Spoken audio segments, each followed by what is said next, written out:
I'm Ashton Addison from Blockwest Capital for Investment Pitch Media, and today on the Crypto Coin Show we have JP Bedoya, the Chief Product Officer of Civic. JP, welcome to the show, and thank you for taking the time today.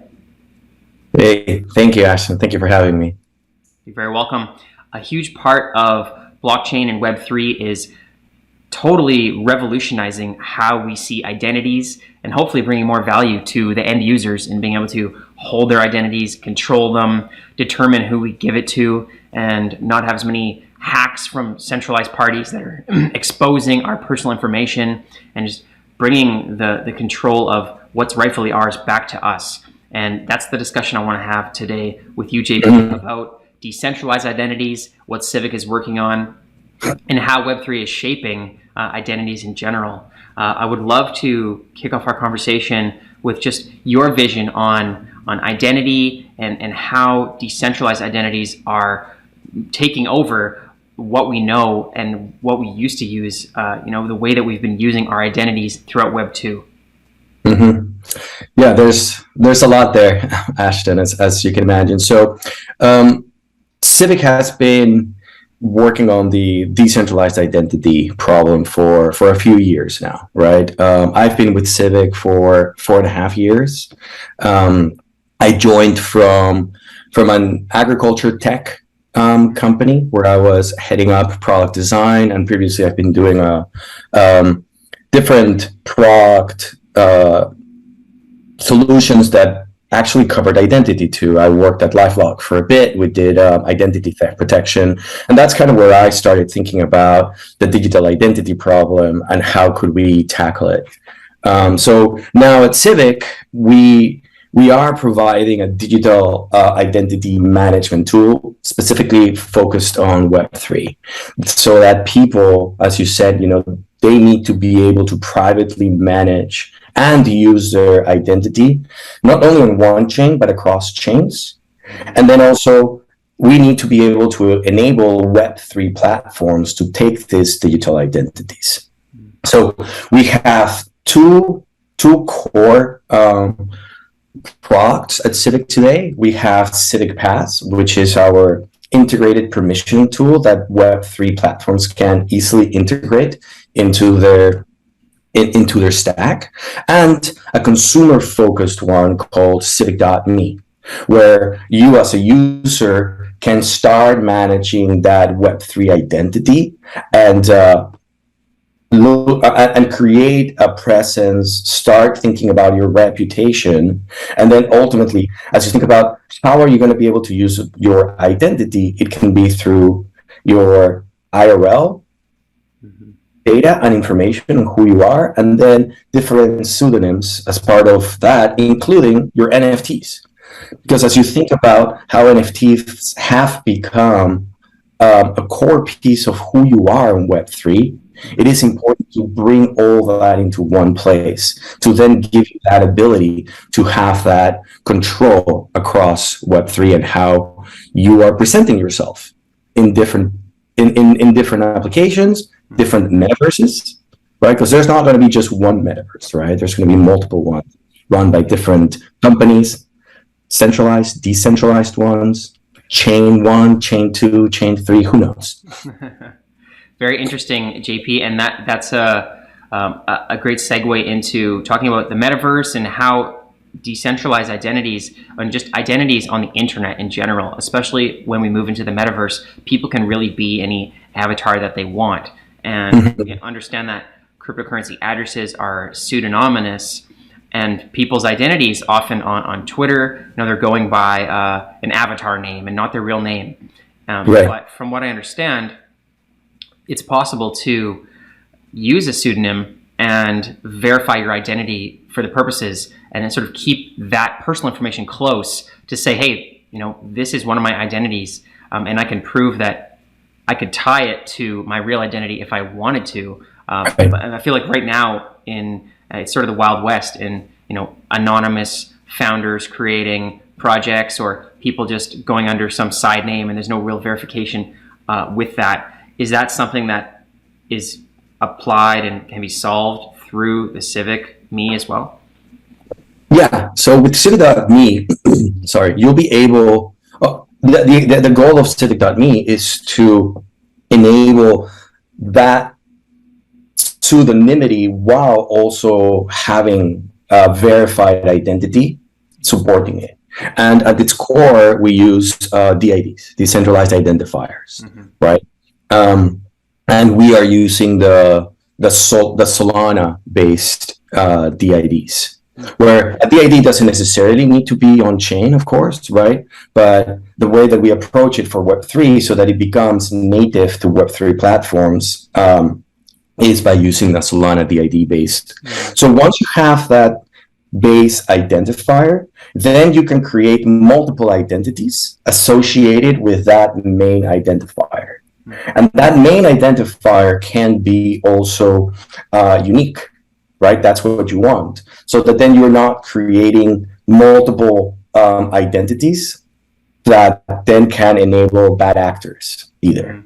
So if you think about how do you create pseudo-anonymous identities, well, it could be as simple as verifying I am a unique individual, I'm a real human, and then from there creating an identity that you can use on Twitter, or you can use when you're messaging someone now that, you know, wallet-to-wallet messaging is starting to become a thing, right? You want to make sure that you're not getting spammed, or you're not getting a bot that is communicating with you or trying to also take advantage of a drop or things like that. So that's our initial attempt to solve that problem in also a decentralized way, right? We don't want to be a honeypot of identity information, right? We want to enable the user to have full control of that data. Now, full control means that you decide what pieces of information you're going to share with that third party. But you also need to be aware that once you share that information is now owned in some shape or form by that third party. So as consumers, we need to realize that the privacy policies of those third parties are also important for us to read in some shape or form, because I hear a lot of people say, oh yeah, you need to control your identity, and once it's decentralized and self-sovereign, that's going to solve everything. That's one piece of the puzzle, because once you share it, then they can do anything they want with it. So we also need to help be good stewards of consumers' data. Definitely, that's a great point in trying to keep your identity close, but once you share it with these partners, if they have access to it, what are their policies on storing it, and will it end up like our information on LinkedIn, Facebook, and Twitter that have all been exposed to hacks, and all of a sudden now, although your information was yours, now it's out for the world for hackers to take advantage of. And I feel like one of the most major problems is with all of these social media networks. It's not just bots on Twitter and Elon Musk trying to figure out, how many fake accounts are there on Twitter. I've personally experienced fake accounts and impersonators and scams on Facebook, LinkedIn, Instagram, and Twitter. All of the social medias are totally whacked with verifying identities and being able to prove who someone is. I've been impersonated on many social medias of people trying to scam others using my name, and there's no real solutions for this right now in Web 2. So will Civic be able to solve those problems with this technology? Yeah, that's our goal. I think when you are now enabling others to use your identity, there are also ways where you can do it in a way that you don't share all your information. You could just share specific facts. Let's say I am a male, or I am a human. That could be enough for an application. Another application would want to know, well, has this person been verified in some shape or form? Well, maybe I can KYC myself, but I don't need to share any of that information. As an application, you can just be okay to know that this person has been verified. So that's where concepts as verified credentials and zero knowledge proofs come to play, where you can also prove that you are over 18, right? And we are also doing this as part of Civic Pass, and that's the next step in using your identity. So with Civic.me, you create that identity, you create those personas that you need to interact with different systems and platforms. And then Civic Pass is the tool that those platforms can they use to verify that you're a real human, to verify that you're over 18, to verify that maybe that you are in the US, to verify that you're not a bot, without getting any PII from you, right? All they need to do is look for what we call a Civic Pass, which is a non-transferable token that gets issued to that user's wallet. So then you have smart contracts that can interact directly with the wallet, knowing that that person behind the wallet is allowed to access that system based on the rules or any kind of rules. And the user has the ability to then revoke that token, transfer it to somewhere else, because it's also important, right, that you don't want to have tokens that are just there that you cannot do anything about it either. So you have to have control as a consumer too. That's a great point. And I'm curious on that transition to Web3 and having the token and being able to revoke it, as opposed to in Web 2 just having a username and password that doesn't require downloading a wallet or understanding how cryptocurrency and revoking tokens work in Web 3. I feel like that's a huge step towards mainstream adoption. Like, that's a big barrier of there's extra steps involved, because they sort of have to, when you take control of your funds, there's also more responsibility of understanding how it works. So how do you get by those barriers to ensure it's just as easy as a username and password? I think it's a few things. One, it starts with the user experience, and really thinking about the context and giving the user enough information to make the right decision without overwhelming them with information. Sometimes we feel that we need to over-explain certain concepts for people to understand what's happening, and we forget that people are actually already getting it. And we are not going to get mass adoption just yet. We also need to realize that. So also the people that are there have some good idea of crypto already. So as the use cases also start becoming more mainstream, the way in which users will onboard will also start to change. So they may not need to get a self-custodial wallet right away in order to interact with that application. Now you have, solutions like Web3 Auth, for example, or Magic.link that are bridging that gap between Web 2 and Web 3, right? Where you log in with your Google credentials, Facebook credentials, or Twitter credentials, and then behind the scenes, you're getting a wallet.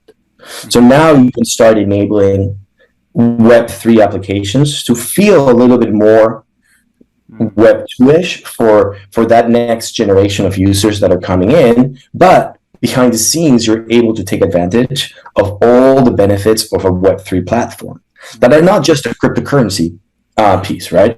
It's those blockchain rails that now you have where you can start using all these different technologies that now with public blockchains and marketplaces and trading and buying and selling NFTs, where they're digital assets at the end of the day. Does the user really need to know on what chain? Oh, I need to go get a Phantom wallet, a MetaMask wallet. Not necessarily, right? And then as they start getting comfortable with the tech, you can start peeling off all these different guardrails that we may be adding to the initial onboarding. And ultimately, I think in the next couple of years, people will be much more comfortable, and who knows how self-custody is going to evolve. Yeah, great point. And I feel like there definitely needs to be that transition period where people start seeing, log in with your decentralized identity beside the login with Facebook, login with Google. It's not just going to be a flip the switch overnight. Yes. And what I've seen with some of these decentralized identities coming out is that they also double as, your wallet address, personalized name, maybe domain name. They could connect to multiple blockchains so that you can make it easy you don't have to copy paste some alphanumeric address that somebody might mistype. Is that the case with the civic.me where there's wallets or domain names, or is it just strictly sort of like your driver's license, your ID card? Well, if that's a great question, Ashton. I think wallet address, domain names, I think they're all stepping stones to ultimately your identity and you, right? If you're going to connect to an application, you're never going to enter a wallet address. You're going to say connect, and that's going to be connected with your wallet, which happens to have a public key, right? That it's an address. That public key can ultimately be a domain name, right?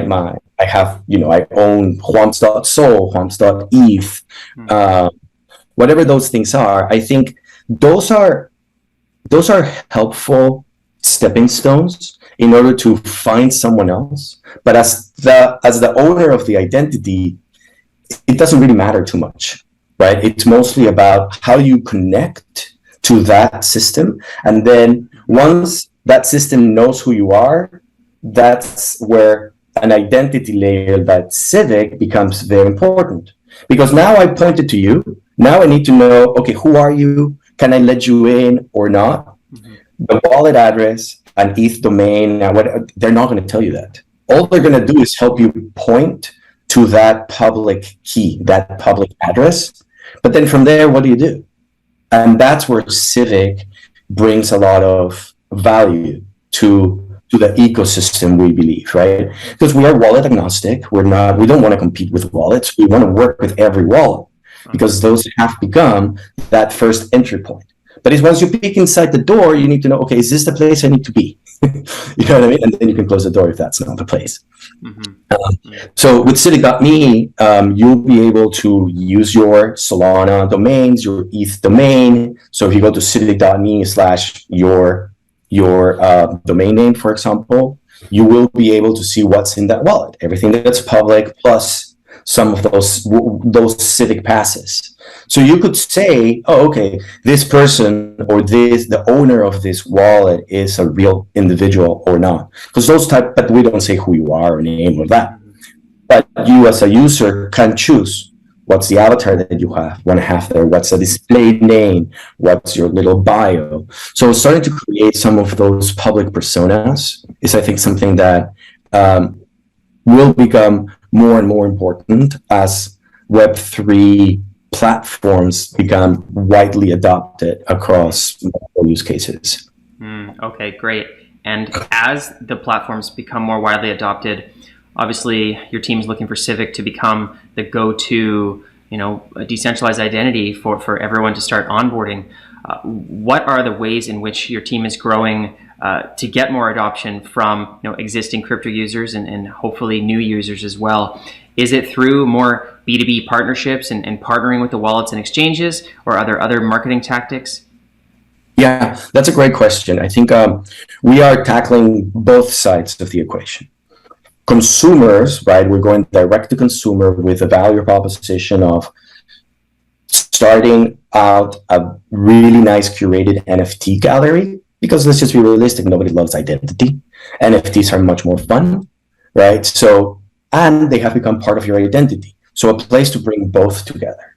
So we want to create the best place for you to manage all your NFTs, do things with your NFTs, and that includes your identity.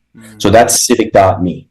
And we're doing just different marketing initiatives, advertising, viral type of adoption too. We're going to be doing some contests. So there's that traditional piece. And then from a B2B perspective that you bring up is absolutely right. We're working with different platforms out there and DAOs. So What we're trying to do is to integrate into core platforms on different ecosystems. So on Solana, for example, we integrated the Civic Pass into Candy Machine. If you're familiar, that is the minting platform on Solana. So you could, by just clicking two buttons, say, I want to make sure that this person is a human, so require a CAPTCHA. And that was all done on chain. So that was an integration. The other interesting one was on Realms, which is the DAO platform on Solana that enables SPL token governance, voting. So from that perspective, right, we were hearing that, well, you want to make sure that in some cases, one human gets only one vote, no matter how many NFTs or how many tokens they own. For other type of votes, of course, if you have more tokens, your vote might be more weighted towards you. So there's that other piece. So native integrations into core enabling technologies is one of our strategies. And of course, your traditional B2B sales, where we go to different projects, we discuss their needs. Now, as regulation is starting to trickle in, we are getting much more interest from platforms, right? Everybody, this wild west, I think, is going to start to calm down and start getting projects to say, you know what, now we need to start paying attention to regulation. And regulation can be as simple as, well, in order to access the content, you have to be over 18. But just a checkbox is not enough. We need to do it in a proper way. So why don't we bring Civic to take care of that? And then it's a very simple integration. All they need to do is just call our library, and we do that all within their own app. So we try to make it as simple as possible also for developers to integrate it, right? Most of us are developers at Civic, and it's basically a super simple couple of lines of code integration for B2B partners to be able to bring in that identity layer into their Web3 platform. Very cool. I'm looking forward to seeing how it all becomes all official, and it's required that everyone will eventually have their own decentralized identities to get access to the things that they want.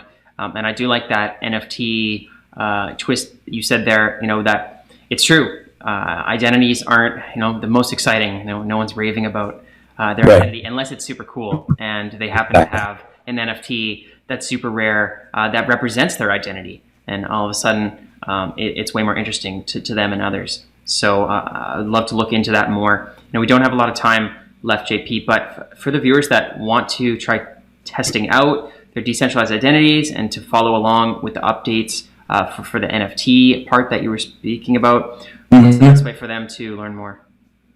Yeah, so civic.com, I think it's a great place to start for a developer or a consumer, because from there you can just easily go to the different places. Civic.me is that consumer-facing NFT and identity management tool. I'd love for you to try it out. Go put your wallet addresses there and start sharing in the world. I would love to get your thoughts too. Definitely sounds great. I would love to do that. And I will definitely leave the links for civic.com, civic.me, and the social links as well in the description box below for the viewers to take a look.